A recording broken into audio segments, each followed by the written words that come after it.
Greetings, how you guys doing? I hope everybody is well. Today I want to talk about women being liars. Now, have you ever heard the joke? When do you know a man is lying? When his lips are moving. Now, of course, the suggestion is that men are the biggest liars on earth. They're always lying, always telling stories, always being manipulative. But of course, that isn't true. People are liars. Men are liars. Women are liars. Kids are liars. Human beings lie. The question is what they lie about and how severe the consequences of their lie are. You lying that you didn't eat another serving of carrot cake to your mom is not really a big issue, okay? But you lying to your husband, for instance, if you're a woman, right? Lying to your husband that the child you have, that you're pregnant with, is his, definitely is a lie with serious consequences. Or if you're a guy, you lying that you are not the one that robbed that bank last week is a serious consequence to that. So, or you lying that you went to a certain university when you didn't, and you got this job that is very dangerous because it involves people's lives, there's consequence to that lie, right?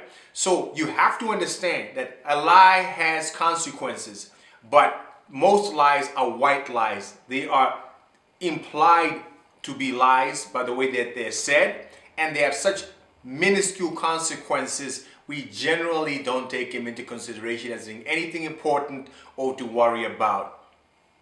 So, when do lies become dangerous is when they impact on the well-being, physically, emotionally, financially of another individual, right?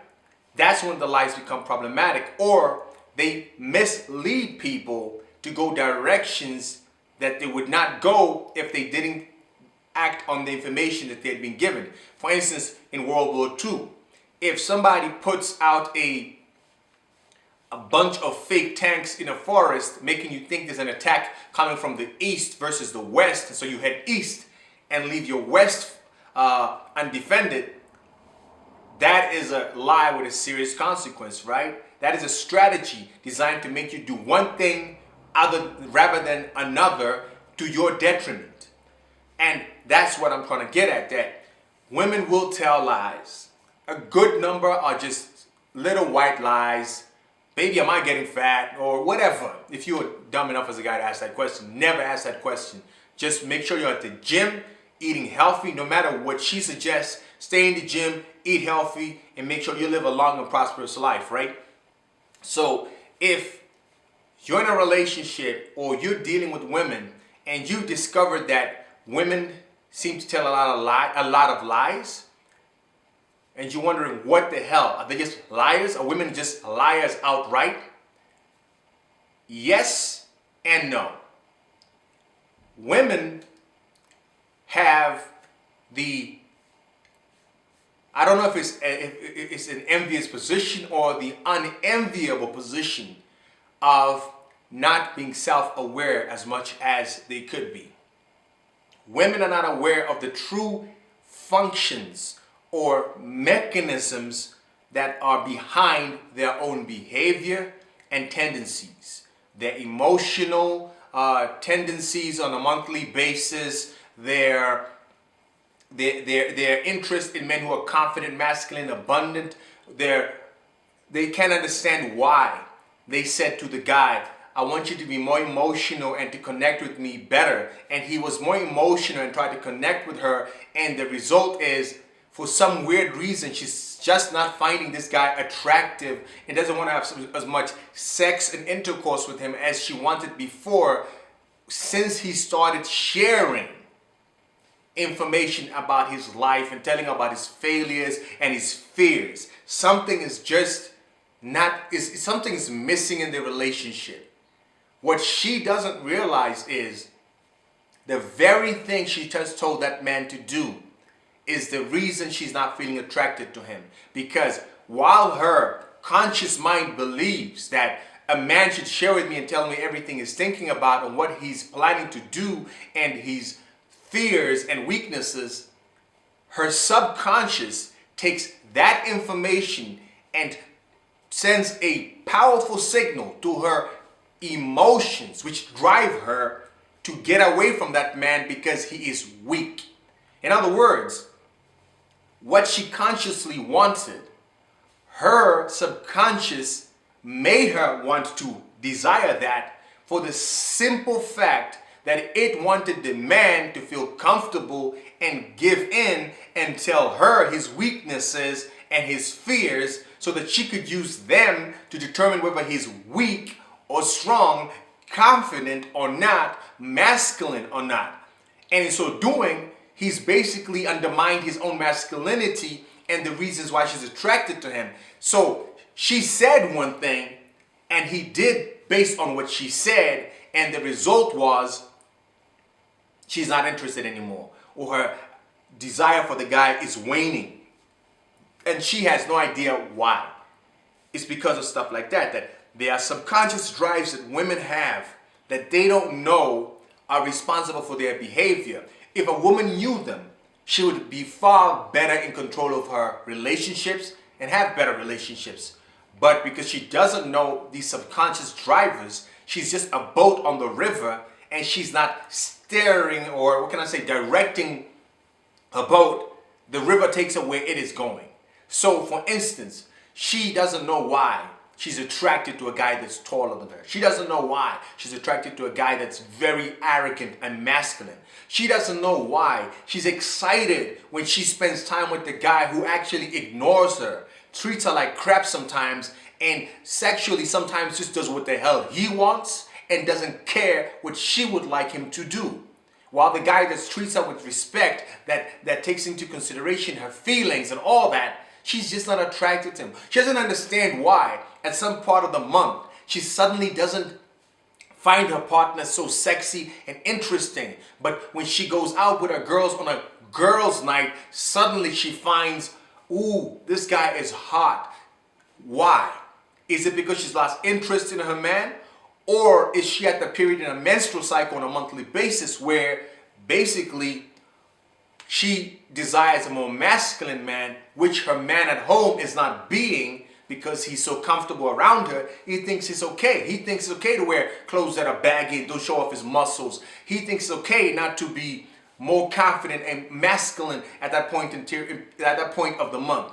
And she doesn't understand that every time her and her girlfriends suddenly wants to go out and have a girls' night out, it tends to be at a time that coincides with when they are most fertile. In other words, that let's go out and have a girls' night out is not just an innocent, let's just have drinks as girls. It's actually got some girls on that thing because subconsciously their genes are looking for a mate who is masculine and an alpha to impregnate them.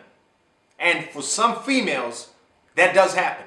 They go out behind their boyfriends, behind their husbands' backs or whatever, and they have sex and intercourse with other guys. Sometimes they don't get pregnant. Sometimes they kiss and they just do stuff. It happens.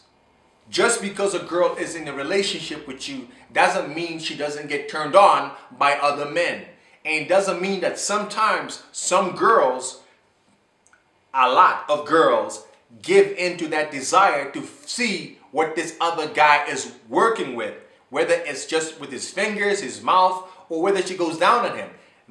Those things do happen. Those things do happen.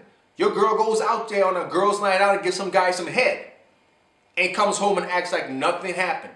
Or she's not in the mood for intercourse when she gets back because she already had it with somebody else when she was on that girls' night out. Because you know what?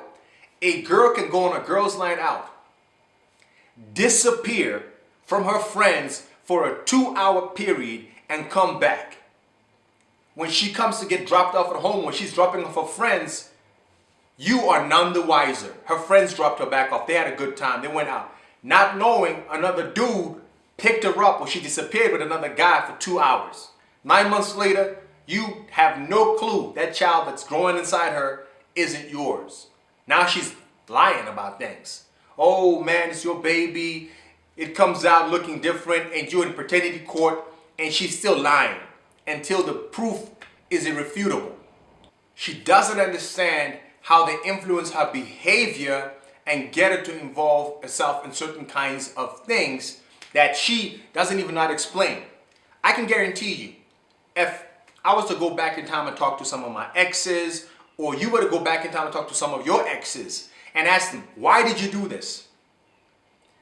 A lot of the times, she has no idea why she did it. Why did she sleep with that other guy? Why did she do it? She doesn't understand the underlying desire in her and consequences of her menstrual cycle, consequences of having too much option. It leads to option paralysis. For instance, right? If I go to a car dealership and I'm not 190% sure about what I want, if they present me with 100 options, I will basically dilly-dally between different options. I don't know which one to choose. If I've only got 2 options, it's either one or the other, right? That's simple. But 100 options becomes more complex. The more options people have, the less likely they are to commit to the one that they have. Why should I keep this BMW or this Mercedes or this house when I can have them all? People become indecisive because they simply are always looking to get something better because it is available that they have another option. Instead of choosing a house and saying, you know what? I like this house.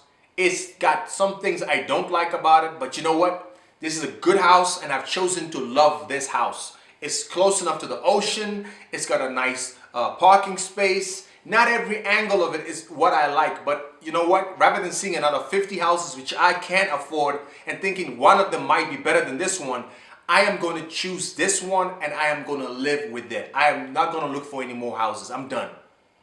I like this car and I'm sure another car practically possibly is a little bit faster, turns a little better around the corner, but I really like this one and I've chosen it and that's it. That's the attitude people have to start taking, because when there's too many options, it gets confusing. On another hand as well, people have to learn that I have emotions that are driven by biological need. We may be the smartest primate on the earth, but we still have a primitive part of our brains and that controls our hormones and some of our emotions, or at least motivates them. Suddenly, a woman feels hornier at a certain point in time of her month. It is her menstrual cycle. That's the part where that happens. If she knows that and she's in a committed relationship, she should be aware that, you know what? This is the time I should not go and meet men who I am attracted to. I will sleep with them and endanger this relationship. But some girls don't interpret it like that. They rationalize this way. I feel a certain way. Therefore, it must be right. I went out with a guy and my heart and my emotions and my womanhood reacted to him positively. And at the specific point in time, it also happens to be where her relationship with her present guy has reached a stable plateau where it's not super exciting and it's not super bad, but it's mundane, run-of-the-mill. It's not turning her on. And this guy is exciting every part of her. She doesn't understand the processes involved as simply that the first guy you're with that you're no longer excited about, what has happened is the same thing that happens when you are in a space where a loud sound is present. You hear it when you get into that space. But if that sound does not represent a threat or a danger, and your brain does a magical and interesting thing. It turns down the volume and the awareness of that sound. It's not a threat. It's not going to hurt us. It's not going to do anything negative to us. Please stop focusing on it and let's focus on what can hurt us. That is the power of the human brain. It can do exactly the thing to a relationship. Oh, we've been together 2 years. You know what? You don't need to be high on these love drugs anymore. The two of you have definitely bonded. It turns it off. Interpretation.